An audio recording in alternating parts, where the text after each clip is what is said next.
नाज़रीन अहम ख़बर अवां खे ॾियूं पिया त कराची में मौसम तब्दील थियण खां पोइ अवाम नए वायरल इंफेक्शन एडिनो जो शिकार थी वियो आहे। हिकु रिपोर्ट मुताबिक़ तिबी माहिरनि जो चवणु आहे त शहर में वॾी तइदाद में माण्हू खंघ ज़ुकाम ऐं बुखार में मुब्तला थी विया आहिनि। डॉक्टर्स जो चवणु आहे त एडिनो वायरस जा मुतासिर माण्हू 2 खां 3 ॾींहं में सिहतयाब थी वञनि था। ग़िज़ायत जी खोट ऐं एहतियात न करण सबबि वायरस नमूनिया जी शक्ल इख्तियार करे वञे थो।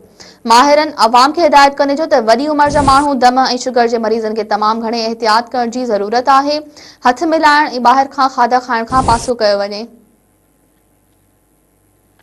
नाज़रीन ब्यूरो ॿीहर अहम ख़बर अवां खे ॾियूं पिया त कराची में मौसम तब्दील थियण खां पोइ अवाम नए वायरल इंफेक्शन एडिनो जो शिकार थी वियो आहे। हिकु रिपोर्ट मुताबिक़ तिबी माहिरनि जो चवणु आहे त शहर में वॾी तइदाद में माण्हू खंघ ज़ुकाम ऐं बुखार में मुब्तला थी विया आहिनि। डॉक्टर्स जो चवणु आहे त एडिनो वायरस जा मुतासिर माण्हू 2 खां 3 ॾींहं में सिहतयाब थी वञनि था। ग़िज़ायत जी खोट ऐं एहतियात न करण सबबि वायरस नमूनिया जी शक्ल इख्तियार करे वञे थो।